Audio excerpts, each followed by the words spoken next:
Today's Real Vision Daily Briefing is brought to you by Chintai, your partner in asset tokenization. Licensed and regulated by Singapore's Monetary Authority and powered by the innovative Checks token, Chintai offers a compliant, one-stop solution for bringing real-world assets on-chain. Chintai enables the tokenization of virtually any asset, from carbon credits to corporate debt, private funds, and real estate, enhancing liquidity and optimizing efficiency for all. The technology becomes largely invisible and seamless to the end user. I can take a selective store of value within a wider portfolio in a fairly liquid form very efficiently to anything, whether it's some high-value whiskey, whether it's a particular supercar that's a one of three limited edition, therefore in this fungible trading of them in a liquid form is the true end game here for tokenization. With billions of dollars in client deals facilitated, explore how you can take advantage of tokenization by visiting realvision.com/Chintai.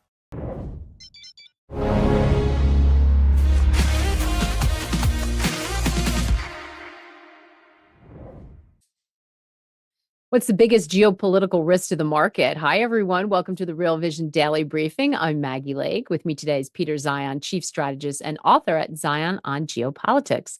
Hi, Peter. It's great to have you back on. Good to be here. So tensions are running high. I think that's probably an understatement, but it's in so many different areas of the world. We have Israel and Iran. We're still trying to figure out the outcome of that. And of course, what's happening in Gaza. We have Russia, Ukraine, the South China Sea, and of course, the U.S. election to throw on that, widening campus protests. So there's a lot going on. And, we've had these periods where it's really sort of on the radar of markets and investors. And there is, I think, a degree of concern, but also confusion, right? People trying to figure out, how does this impact me? How does this impact my investments? So when we just look across everything that's going on, what's top of mind for you? What are you most worried about, or what are you paying the most attention to?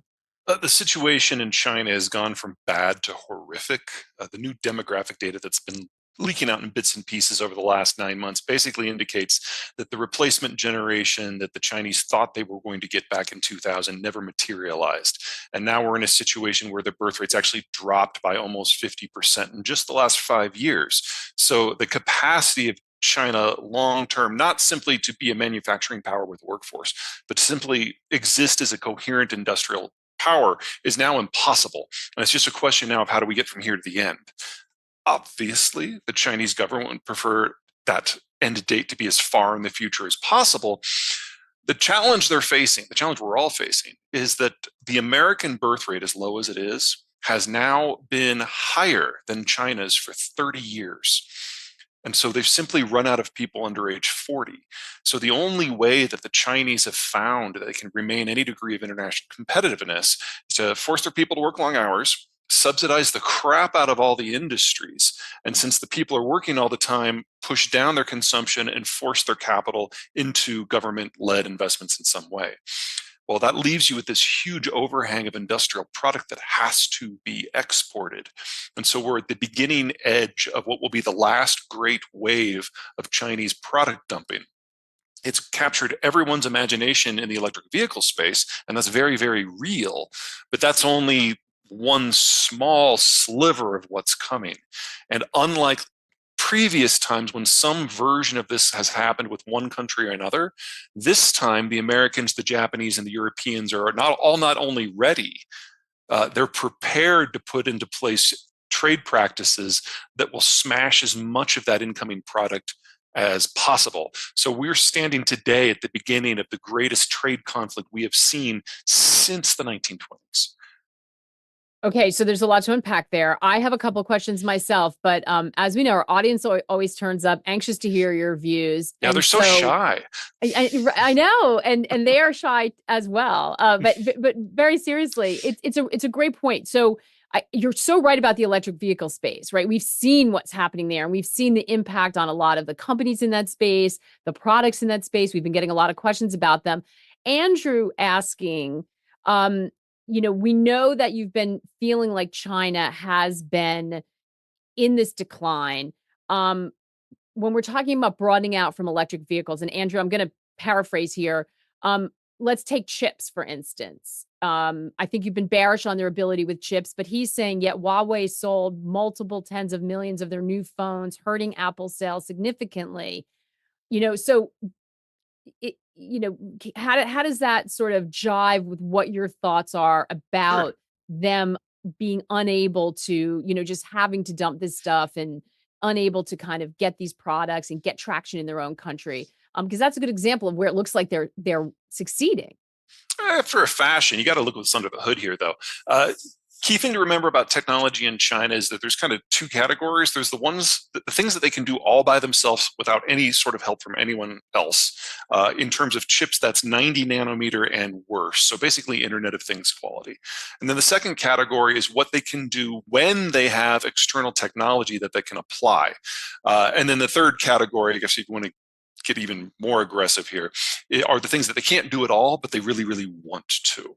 So the high-end chips definitely fall into that category. They can make chips up to roughly 28, 26 nanometers with a hefty amount of external help, not just for the lithography, but especially for the quality checks on the wafers. So when you make a semiconductor, for example, you've got this giant Volkswagen-sized crystal of silicon, you slice off a disk of it, and then that is what you etch and dope and bake. You have to do that somewhere between 30 and 90 times based on the quality. And the quality checks on those disks, that's not done by Chinese workers. That's done almost exclusively by foreign workers. So that's the weak point there.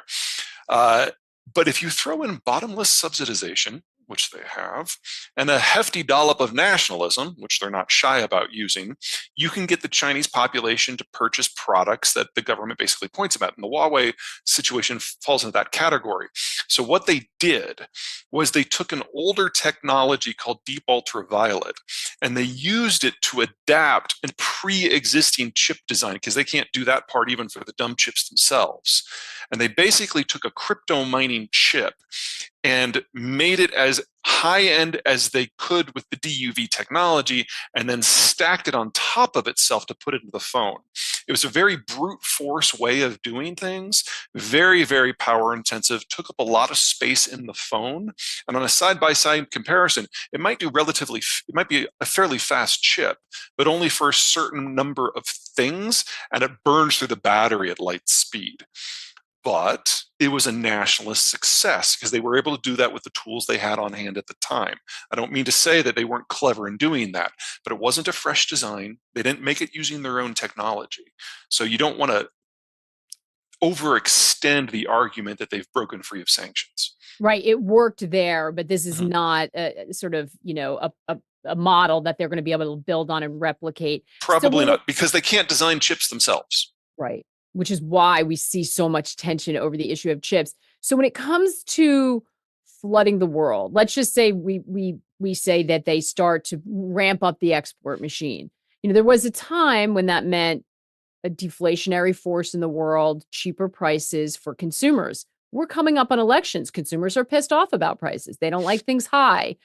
Why is this going to end in a trade war as opposed to some welcome relief on the inflation front or some cheaper prices to help take the pressure off?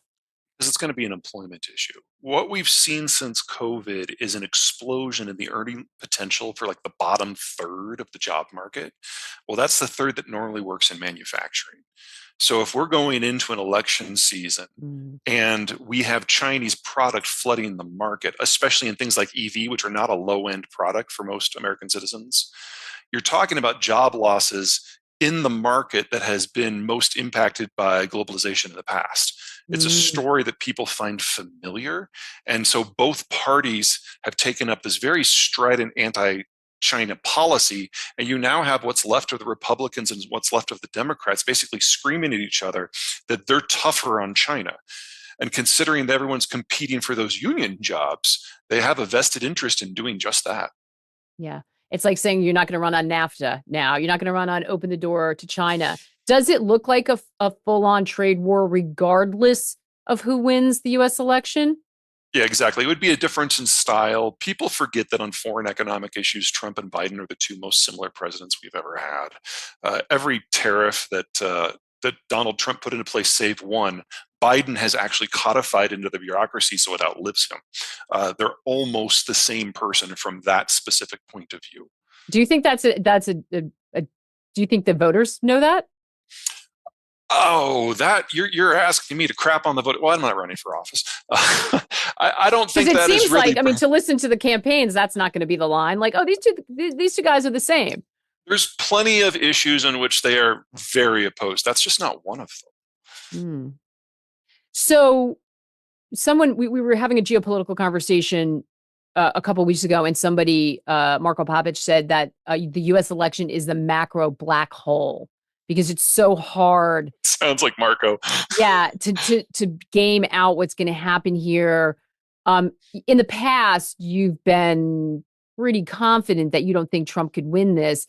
The polls suggest otherwise, and you can say what you say about polls, but how do you see this playing out? And I think importantly, what do you think the issue is going to be that drives this election? Well, let's start with the polls. No American political poll that was taken before the convention has ever been correct. So I'm not going to start listening to them now at this point. Come back to me in a couple months and then we can talk about that. But there's three reasons why Donald Trump has no chance. Number one, Donald Trump picked a fight among the Republican coalition, and there are fewer Republicans than Democrats. So if he can't get 100% of Republicans to show up, he's lost right there. Number two, people have forgotten that during the midterms, the independents swung very, very strongly against anyone who Trump put his finger on, because Trump basically told the independents that the general election doesn't matter. And they said, watch us. Well, the Republicans have never won a national election without carrying at least a 2-to-1 majority among the independents. So he's lost right there. And then the third thing is RFK Jr. Donald Trump thought he had cornered the batshit crazy vote, and now it's split. There's no path to victory here unless Joe Biden dies, which is a non-zero risk. Yeah. Well, I mean, we have both of them that are at their advanced stage. Trump is like an hour and a half younger than Biden. So yeah, non-zero risk there too.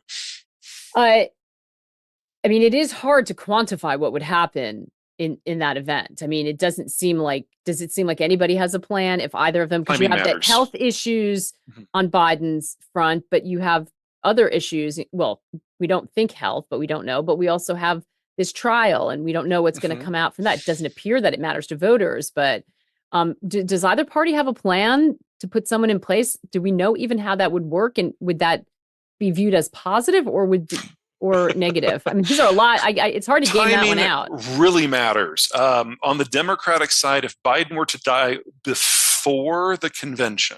And this is a terrible thing to discuss, by the way. But we have to, because they're both 180 million years old. And investors, are always trying to figure out probability of risk. So yeah, both of them are clearly mentally deficient. Both of them are clearly failing, and both of them are older than dust. So we have to talk about it. So if Biden were to die before the convention, then the Democrats could actually have an open, honest effort, if severely truncated, to come up with another candidate. And I would think that the party machine of the Democratic Party is still sufficiently intact to have that convention.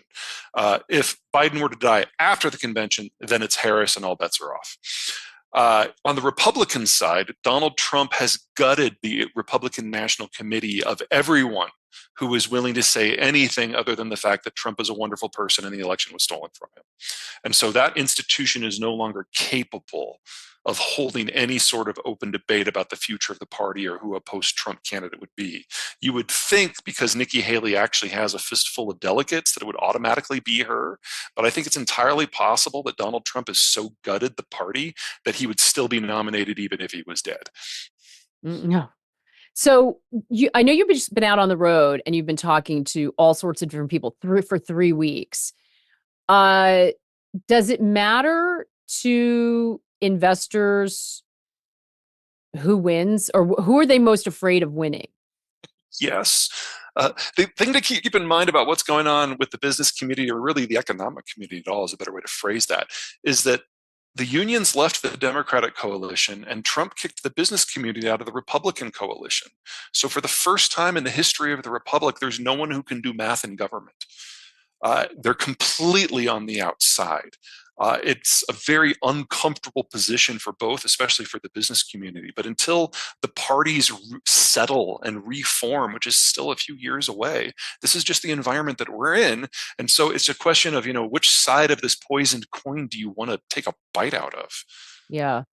I think it's why it's unnerving, including from a foreign policy point of view, because it's hard to some of the things you would rely on as predictable, even if you connected it to a party or something, seem to be out the window.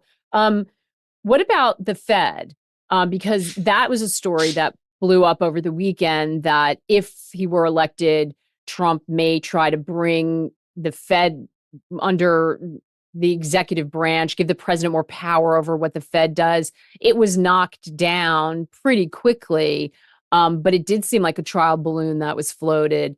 What's your reaction to that, and how do you think that would go down with the business community? It wasn't a trial balloon. Nothing that comes out of the Trump team is a trial balloon. It's Trump's straight thoughts, and whether or Well, not they it weren't. happened. They were people who were maybe trying out for his economic team, is how it was postured by some. Yeah, well, So all that tells me is that Donald Trump told the people who were trying out for his economic team that that's what he plans to do. Now, he can't do that without an act of Congress, and probably more than one. So the degree to which you'd have to have it not just a Trump victory, but a strong coattail victory, is extreme to make that happen. I just don't see that in the cards. so not a risk. So I know the Fed came up when you were talking to investors. What are they concerned about? There seems to be this growing realization among the financial community that the Fed doesn't like them very much. And I think that's our overall an accurate assessment. Let's start from the petty and then go to the non-petty. So on the petty side, the Fed is increasingly vocal about blaming the investment community for not just the subprime crisis, but the dot-com bust 25 years ago. And, there's an argument to be made there. Credit was too cheap. The business community took it some strange directions, and we all paid the price for it. But the bigger reason, the deeper reason, is demographic. Because if you think back to the period from roughly 2000 to 2020, that's the period when the baby boomers were shedding their kids, had paid down their houses, but they hadn't yet retired. And so the largest generation we've ever had was at their most capital rich moment for a 2-decade period. And so the whole world was flooded with baby boomer, and especially American baby boomer capital. And we couldn't absorb it all. So we needed this large financial sector to figure out what to do with it. And that has been the story for most of the people in Wall Street for the last 20 years, 25 years. Well, that's not the environment we're in anymore. Half of the boomers have already retired. They've taken their potential high velocity investments and put them into low velocity investments, because if you're retired, you don't want to be in the derivative market, you want T-bills. All of a sudden, you've got this huge financial overhang in labor, a sector that is supersized, and the amount of capital is shrinking. So there's not yet a recognition among the financial crowd that maybe we don't need all of them anymore. But we're getting there. And this disconnect between what the investment community thinks should happen with rates and what the Fed has made it very clear is going to happen with rates is getting wider and wider by the moment. And the investment community is looking more and more out of touch. And that's going to last until we have a reckoning. Now, I don't mean to suggest that it's like right around the corner. This is a demographic issue. These things tend to be glacial until the day that they're not. I don't think we're at that day yet. But we're not going back to where we were in the aughts and the teens. This is something that will take another generation before we get to a period of relative capital richness. So the financial sector, or Wall Street, at least Wall Street that services it, will have to shrink. Do you think that the Fed is interested in keeping rates higher to benefit savers? Higher for longer does not mean rates don't drop for another 2, 3, 4 months or 2, 3, 4 quarters. Capital costs are going to be high until we have another large generation like the boomers hitting that capital rich period in their lives. Those will be the millennials, and that won't start until 2035. So we have a long path ahead of us here. And even if that works out perfectly, even if the millennials enter their capital rich period of their life on time, they've done everything else 6 years later, but let's say they do this on time. Well, there's still a problem with demand. What is monetary policy if not a series of tools to regulate demand? And if you look around the world, of the top 20 economies, more than half of them have now aged out that they will never be demand driven again. That includes China and Japan and Korea and Germany and Poland and Italy and Spain. So we're in a very different macroeconomic environment now, driven by demographic factors. And that's our new normal. And people just haven't adjusted to that fact yet. The China angle that we started with, that's what it looks like from a manufacturing side and a trade side. The finance teams, they haven't quite assimilated this yet. What do you make of all of the protests we're seeing on college campuses? I heard somebody yesterday tell me that conservatism dies in a room with Trump and liberalism dies on college campuses. We have had a complete disconnect on the left and on the right of civics and education for now 20 years, and we're now seeing the outcome of that.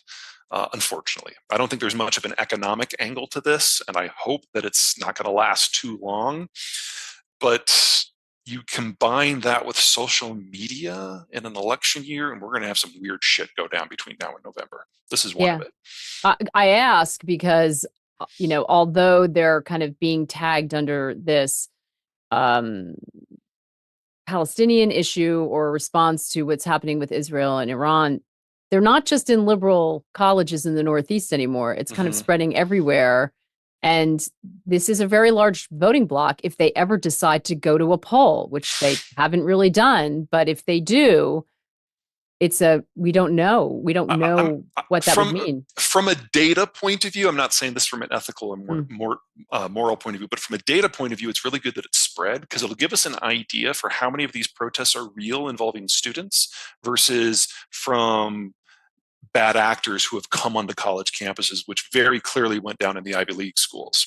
Right. So, there's a big difference between Iowa State University having a protest and Columbia having a protest because there aren't enough bad actors in the country to flood them all. If it turns out to be just students and it's based on principles, however wayward we might find those at times, it's a different sort of situation.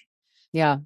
If I was a pollster, I'd want to listen to what they're protesting about because I suspect it's about more than I suspect it's a general frustration. Well, and also, that's my personal theory. If it is a bad actor situation, like we saw with the Ivy Leagues, when people came on to report and do polls, they got beaten up. Those weren't Ivy League students doing the assaults. Yeah. It's going to be interesting. It's interesting for it to happen now ahead of the election. So we've got some great questions coming in. I just want to make sure we haven't even touched on the Middle East. We haven't touched on oil, but I just want to circle back on China because we will inevitably get this. So if China is, you still feel like in this demographic dire straits. And when you're talking demographics, this is a long-term trend. This isn't a tomorrow trend. So I just want to, we always talk about time frame when we're talking about these things. So I'm guessing that this is a longer time frame that you're talking about. I hope so. Are there any military implications from that? Because we know Japan was just in for a state visit. There are always people who are concerned about everyone getting distracted away from what's happening in the South China Sea, and that being really where the focus should be. How does that demographic? It's a popular argument to say that when a country is dying, it's going to lash out, and there have been historical examples of that going down. But that means you have to have a period of relative strength, and the Chinese don't have that. In addition, we've seen the cult of personality in China be so strict that it's gutted the ability of even local governments to make coherent policies. To think that their military is the only part of their society where merit matters, that's a stretch. And we discovered over last summer that the corruption within the procurement system for the Chinese military was every bit as deeply rooted as the corruption within the Russian military procurement system. So I don't think that the Chinese military is the threat that a lot of people think it is. I don't mean to minimize the concern here, but if there was a war, you don't fight it at Taiwan, you fight it in the Indian Ocean, because this is a country that imports 80% of their energy, 80% of it comes from the Middle East, and 80% of the components that they use to grow their own food follows the same route. So if there is a war, You send a few ships in the Indian Ocean basin, you cut those arteries, and China faces a post-industrial collapse complete with a famine in under a year. Now, 5 years ago, Chairman Xi knew that. But 5 years ago is about when he purged the last people who would tell him anything that he didn't want to hear. So it's entirely possible after 5 years of blind propaganda that he's forgotten. Hmm. So we have a great question because everyone here is worried about. Someone asked, "What do you?" And this is directed at me as much as you. I think. What do you? Can you please define investment community? Jack's asking. Everyone with a 401k. I think yes. When I'm asking Peter about investors, I think then I'm talking more about Wall Street, fund managers, people who manage money, but Those people. more broadly, when we're talking about it's all of you, it's all of us, right? We all have money at stake here because we all have to look after ourselves for our pensions in the US. If you've got a fixed pension from Europe, good for you. It's pretty much dead here. So all of us, I would consider the investment community. So a bit of both, Jack. I hope that answers your question. But Christopher wrote with that in mind, or somewhere was disappeared, but just wondering like, so what does this mean for my money? So instead of going around regionally, I'm going to go like more asset class right now, I think, or sort of investment buckets. And let's talk about oil. So there was a spike in a concern when we saw what happened with Israel and Iran. That seems to have subsided, and it didn't get as high as some had feared. We still have Russia banging on. And you were just talking about the Russia-Ukraine situation. You were just talking about how much China is reliant on oil imports. Also, India. There have been some that have suggested that in order to make sure they keep getting what they need, that India has a sort of technology expertise to go into Russia if they need engineers, go into anywhere they need to, Venezuela, anywhere, to make sure that these, big countries with this big need can find the oil they need. Well, let me start with the good news in the oil markets and then go to the bad news. The good news is that so far I've been wrong about Russia. They've managed to keep it running. Now, no one else can go in there and help them. The only countries that have permafrost experience are European or American. The Indians can't play there. The Chinese or the Japanese can't play there. But for the moment, that oil is still flowing. And for the moment, the Germans, the Americans are in agreement. They would prefer to not disrupt those flows. So while sanctions and lack of maintenance and war damage remain a threat and may very well bring about the end of the Russian complex in time does not mean today. It could change tomorrow because there's so many bad things in play, but at the moment that is stable. The Chinese hitting the skids in terms of consumption has also bought a little bit of room to stabilize things a little bit, which is nice. On the Venezuelan situation, the Maduro government has consciously chosen to make Venezuela a failed state. And there are only 3 countries in the world that have the technical expertise to keep Venezuelan crude moving. And the Americans are at the moment trying to decide if the 2 of them that are American are going to be part of that play. Looks like they're probably going to be pulling out, but total exports out of Venezuela have been under 1 million barrels a day for a while now. So if that was all to vanish, it wouldn't be a big deal. The last wild card, if that's the right term, is Iran. And we seem to be in a situation now where the Iranians and the Israelis have agreed to let bygones be bygones for the current moment. So from a supply point of view, we look okay. It doesn't look like there's any imminent disruptions. And the Chinese taking a bit of a breather from a demand point of view is giving everyone else a little bit of wiggle room. In terms of longer term, nothing looks great because all of the Russian fields are either very old, maintained by foreigners, or both. So we know we need to prepare for a world where that goes away. Whether that's in 2024 or 2030, I don't know. They certainly won't make it to 2035. And that's the world's second largest source.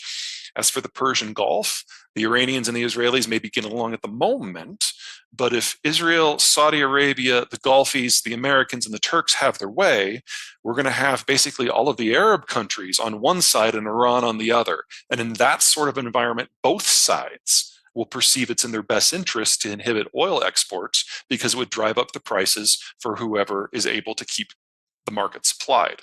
So when you have the oil producers entering a situation where they see disruption as a positive, very different world. So it sounds like you think oil prices are going to head higher. based In on that. time, yes, but this is based on a whole series of political calculations that are done day by day by day. And at the moment, no one has made the decision in that direction. Ethan, I think that answers your question. And the thing to really focus on there is just because you have from what you're saying, Peter, just because you have technological expertise or engineering or, technologists or all of that, it depends on the type of oil and how it's drilled The and the physical environment, area. the geology, the climate, and the legal environment. And in those four cases, what's going on in northern Russia and what goes on in Venezuela are unique. They have no parallel anywhere in the world. Very specialized knowledge base. So in terms of Russia and Ukraine, we have a question in here from William, or a comment. The Russians are clearly winning the war, and all that NATO supplied equipment failed to deliver very much. Does it seem like Russia is winning this war? At the moment, the Russians are certainly on a high. What's been going on for the last roughly 4 to 6 months, just to round it out, is the Russians have been able to push things into the front without fear of artillery. And artillery is always in a land war going to be the determining factor in the big picture. However, the Russians have not been able to capitalize on a single place where they broke the Ukrainian front, which is really confusing. A lot of the Russian generals, of which there are a lot, they're not very competent, have seared into their minds what happened when they advanced too quickly in the early weeks of the war, and they just had their troops cut to ribbons by guerrilla forces. And the Russians have never been good at advancing quickly with armor because it's primarily an infantry heavy force, and the infantries are all conscripts. Also, every troop that the Russians began the war with are either now dead or injured and off the field, and everyone else who's come in has had at most 2 months of training before they get thrown into the meat grinder. So there's low morale, there's low capacity, there's low aggression, there's low ambition, there's low competence. And so you've seen gains simply because they're not getting shot back in a way that inhibits their attack. So after almost a year with almost no artillery shells, Kiev should be gone. I mean, that's the scale of the disruption to Ukraine supplies. But starting tomorrow, the first supplies from DC will make it to the front again. And we're probably going to have a very different conflict. Does that mean there's going to be a Ukrainian breakthrough? Anyone who thought they knew how this war was going to go, myself included, has been proven wrong. And then we all reassessed and made new forecasts, and we were all wrong again. So the best any of us can hope for is to highlight where things are changing and where there can be a breakthrough. And at the moment, I don't see a potential breakthrough on either side. So this just grinds on. At the moment, the Ukrainians and the Russians are both trying out new strategies. Because the Ukrainians didn't have artillery, they started making literally tens of thousands of 2-pound drones a month that are basically anti-personnel. And if you throw 4 or 5 of them into a tank tread, it can blow off the tread too. So it's a completely new weapon we've never seen in conflict, and the Ukrainians are already using it at a large scale. They're also using more traditional drones to do deep strikes into the Russian rear, not just going after military logistics like they've been doing since the beginning, but going after oil refineries. And they took 15% of capacity offline. That is one of the sort of things could actually eliminate a lot of Russian output, because if you take off more capacity for processing, that means there's not as much capacity left for throughput. And all it takes is one pipe backing up all the way to the fields to shut down entire sections of the Russian system forever, because the Russians don't have the technology to do the actual drilling anymore. They can only maintain. So that's something that if they hit the right thing at the right time in the right combination, you could see 1 to 3 million barrels of Russian crude fall offline within a week. Hasn't happened yet. And then, of course, on the Russian side, the Russians have proven, once again, that casualties are not the deciding factor. And they've started to put glide bomb kits onto their fab bombs from the Cold War. I think these are explosive bombs that have like a ton or two of explosive within them, like 4, 5, 6, 8 times what US bombs have. They've always been dumb bombs before. That's why they haven't been using them. Because if you throw a bomb and it doesn't even hit within a half a mile of where you're aiming for, it's a little embarrassing. But with the glide kits, it's hitting within a couple hundred feet. And for a 2-ton bomb, that's plenty. So not only are they using those on the front to break up the Ukrainian defense, they've started throwing them into civilian areas, specifically going after power plants. And if you get hit by an Iranian Shahed drone, you might lose a transformer that you can replace. If you get hit by a 2-ton bomb, there's not even a wall left to rebuild. So, if the Ukrainians are rearmed and going to face a new phase of this, we didn't see those commodity. We were just talking about how they kept the oil going. We also didn't see some of those commodity shortages or spikes the first time around. Does this look like a sort of grinding war of attrition with massive casualties going on, but in most cases the supplies of natural resources and commodities keeps moving because everyone's kind of turning a blind eye and letting it? I think that's a dangerous forecast to bet on. For a lot of people, that is their bet, and a lot of people in positions of political power. But there's so many things that can go wrong, and all the things I remember I outlined to you 2 years ago when this was starting, they are all still accurate. They just haven't happened yet, much to my surprise in many cases. If this becomes a grinding war of attrition, then the Russians will, in time, win. Because unless the Ukrainians can inflict more than an 8-to-1 casualty ratio consistently, the Russians just have more troops and more tanks. It's just an issue of math. And so the degree of damage the Ukrainians have to do in that sort of environment is extreme. At a number of battles where they've pulled that off, but not all of them. For Ukraine to win, this has to be a war of movement, where their inferior numbers can be compensated for with precision. And that requires a lot of support from the outside, which, as we've seen in the last year in the case of the United States, is not something they can always bet on. Does it feel like having gotten that package through? What about Europe? Where's your Europe support? I mean, is Ukraine nervous that, each time this might be the last time? For the United States, yes, because the Russians have been uniquely capable of penetrating into our political sphere and basically writing the talking points for a number of people in Congress, which from any number of points of view as an American, I find problematic. The Europeans less so. I don't mean to suggest that there's not concerns about the war's specifics and generalities in Europe. There are, but there's a greater appreciation for the scale of the challenge in front of them. And so for each and every month for the last 11, the Europeans have given more money and more equipment than the Americans have. And we're also seeing significant spin-ups of their military industrial complex. The problem is that they're starting from such a low base. The United States, for all its faults, has been fighting the war on terror for the last 20 years. And so we have tooled up a lot of our military equipment manufacture over that time, and now we're repurposing it. For Europe, a number of countries, first and foremost the Germans, thought that history was done and war was over forever and basically shut down their defense department. And now they're having to go back and from scratch start up their military industrial complex. That's hard to do in a short time frame. Yeah. What about Japan? Japan is in a situation where they really, really, really, really wish everybody would stop looking at them because they're quietly trying to become a normal country again. And if they're going to become a normal country again with a normal military again that does normal deployments again, Ukraine is not their issue. China is their issue.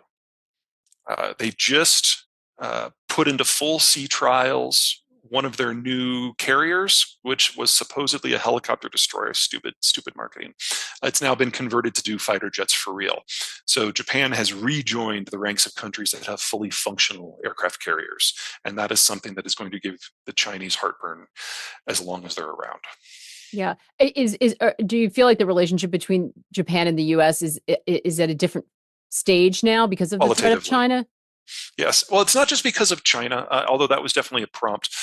For the last 15 years, the Japanese have seen the writing on the wall demographically around the world. They know that the global growth story that was driven by consumption is over. And then they see China, whether it's rising or going out with a bang, as a problem. And so they know that if there is a future for them economically or strategically, it has to be hand in glove with the United States. And so they cut a trade deal that was humiliating with the Trump administration. And unique among all the countries that Trump got a trade deal with, the Japanese did not push for changes as soon as the Biden administration came in, something that Joe Biden's team greatly appreciated. And so the question now is, how fast can we fold Japan into our defense strategies? I don't think they're ready yet. They don't have the expertise. They certainly don't have the crypto defense that is necessary for real deep intelligence and technological sharing. But these are things that they're working on. So where do you see opportunity? It sounds like it's everything is filled with risk.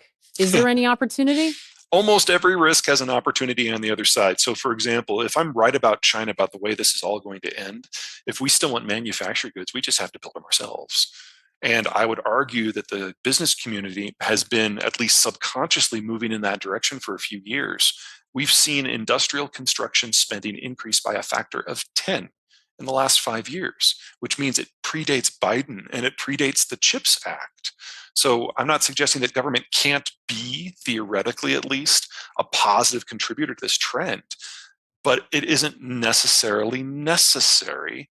And we have a lot of industrial plant to build, and there's enough for everyone if they want to play.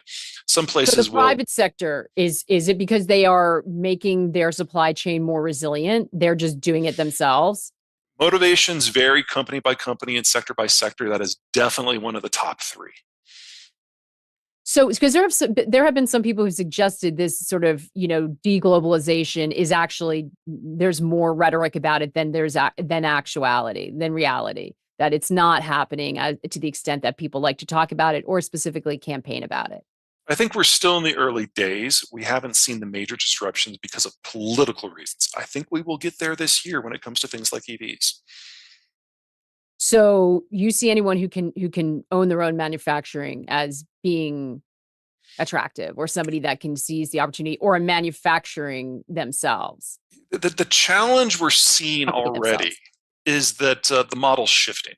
So the model we had during the Cold War, and especially during the hyperglobalization period of 2005 to 2020, was you broke down every bit of manufacturing into the greatest number of steps. So each individual widget or part of a widget was made somewhere differently, and then you would bring them together into intermediate assemblies and final assembly. And so you would take a product that maybe used to be done in 2 or 3 facilities and break it down into 100. To get those absolute lowest cost, highest throughput manufacturers. Well, when you start introducing national security and concerns about jobs and reliability and strategic competition to it, that's a horrible model. And so when these things are coming back, it's not coming back as partial widgets. It's a more consolidated manufacturing model. And everyone is scared of going too far because they don't know how much of China is going to fail. But everyone also wants to be first. So we're seeing a new model and a different scale with more consolidated manufacturing and fewer steps that are closer to the end consumer. But everyone still wants to tap Vietnam for some of the stuff. I was going to say, it sounds like you sound bullish about the US on that, but wouldn't it just go to the next low cost, low wage country? If the model doesn't change, then yes. The problem is, even if the model doesn't change, there's not 1 billion industrial workers somewhere else in the world. So you pull it out of China, regardless of what the reason is, it's going to look different. And whenever you're going to change the industrial model of a product set, you're going to be taking risk. But the people who get it right, wow. They're going to really get it right. What about India in this? We haven't brought them up, but they are in the middle of most of the conflicts. Not the middle, but they are not committed to each side. They've managed to try to stay in the Himalayas are wonderful things. It insulates them from all kinds of crap. Yeah. So the Indians need to do the same thing that we have to do in North America. They need to vastly expand their industrial plant in order to make sure they have the manufactured goods they need. The problem with India is that everyone hates India and India hates everyone, especially in their own neighborhood. So India is the only country on the planet that doesn't have a free trade agreement with anyone. Even North Korea has one with China. So everything that we need to do, we can get help from Canada and Japan and Korea and Mexico, probably the United Kingdom before long, Colombia. India just has India. Now, yes, there's 1.5 billion Indians, and it's basically 6 countries all in one anyway. But when you have to do it all yourself, it's going to take longer, it's going to be messier, it's going to be more expensive. And you know what I call that? India. This is an environment that Indians are very comfortable with. It is a huge growth story. It is an Indian story. They will not be integrating with anyone else. Because there are a lot of people who look at that and say, oh, that's a great investment opportunity. Until you realize that capital markets in India are scary. What do you make of the situation with gold? Are we just seeing that? Is anyone brought that up to you? Are we just seeing that happen because people are so unsure how to game out because everything that we've touched on, hard to see how it goes. There are big question marks with Russia, Ukraine, big question marks with the Middle East, with China on the timeline, with I mean, Japan. I personally find it a little silly. We're not in an environment anymore where there aren't a lot of really clear positive investment plays because of all the industrial build out that has to happen. I usually only think of gold when I have no idea what's going on. And it's very clear that we're seeing a huge industrial build out in Southeast Asia and especially in North America. So there was ways to play this. And in an inflation index terms, gold over the long haul doesn't look all that hot, but it doesn't look all that bad. I've heard of dumber ideas. What about Bitcoin? Somebody asked me about Bitcoin. We have not talked about that, you and I. Let me give you the very short version. It's the Beanie Babies without the stuffed animals. Move on. I'm gonna take that. You're not a fan. You're not a believer. No, it's just pointless. It had its moment when the baby boomers hadn't quite retired, and now it's just fluff. So as we wrap this up, what are you going to be watching for most closely? We started out by saying, what are you worried? What's sort of top of mind for you when we're talking about opportunities? Well, it definitely sounds like you're bearish the financial sector that services some of this, just because we don't have that capital again until 2035. Bullish manufacturing because of what's happening. So as we wrap this up, what is the thing that you're going to look for in the coming months? Sure, I'll give you two. In Russia, I've been waiting for the other shoe to drop for 2 years. Still hasn't dropped. It's going to. Don't know when. Keeping my eyes on it. On Russia, yep. we always talk about that wild card being the fact they have nuclear weapons. Is that still as much of a threat? Because if you see the conversation, at least in Washington, it seems like there's so much more attention on Israel and Iran, and Russia's really moved to the back burner. The American foreign policy community really has a hard time focusing on more than one thing at a time. And in an election year, to be perfectly blunt, Jews sell more votes than Russians. So that'll be the focus. But you would still be concerned about the fact that very there's nuclear. Yeah. No, Sorry, I interrupted you. So you're keeping an eye on Russia? The second thing, and this shoe is in the process of dropping.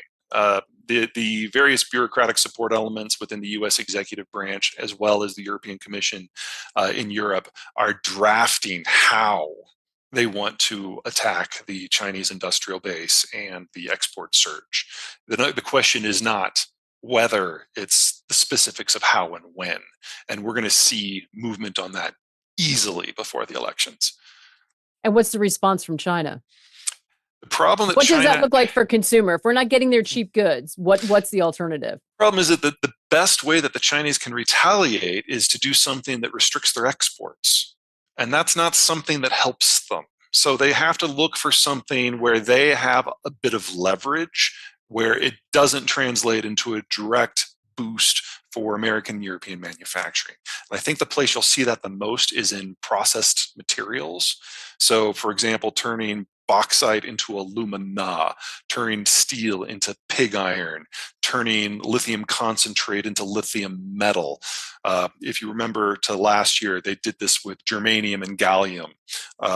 Products like that are places where the Chinese do have some very real leverage in the system. Keep in mind, rare earths are not in that category. Rare earths are not rare. The processing capacity exists across the world. It's just not on.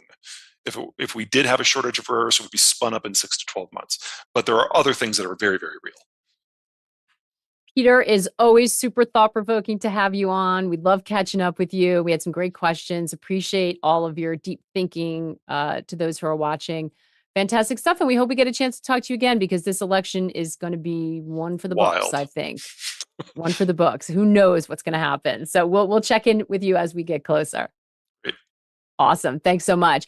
And programming note for all of you, I wasn't here at the end of last week, but I think Ash gave you an update that we have a new product, a crypto product out. Even though Peter says it's Beanie Babies, there are a lot of people who disagree with him and are interested in it. So if you're earlier on the journey, you can check it out. Just go to our platform or our website. And you can find out where you need to see all of that and learn about it. And we'll be back tomorrow. Join us then. In the meantime, good luck and take care. Today's Real Vision Daily Briefing is brought to you by Chintai, your partner in asset tokenization. Licensed and regulated by Singapore's Monetary Authority and powered by the innovative CHEX token, Chintai offers a compliant, one-stop solution for bringing real-world assets on-chain. Chintai enables the tokenization of virtually any asset, from carbon credits to corporate debt, private funds, and real estate, enhancing liquidity and optimizing efficiency for all. The technology becomes largely invisible and seamless to the end user. I can take a selective store of value within a wider portfolio in a fairly liquid form very efficiently to anything, whether it's some high-value whiskey, whether it's a particular supercar that's a one of three limited edition, therefore in this fungible trading of them in a liquid form is the true end game here for tokenization. With billions of dollars in client deals facilitated, explore how you can take advantage of tokenization by visiting realvision.com/Chintai.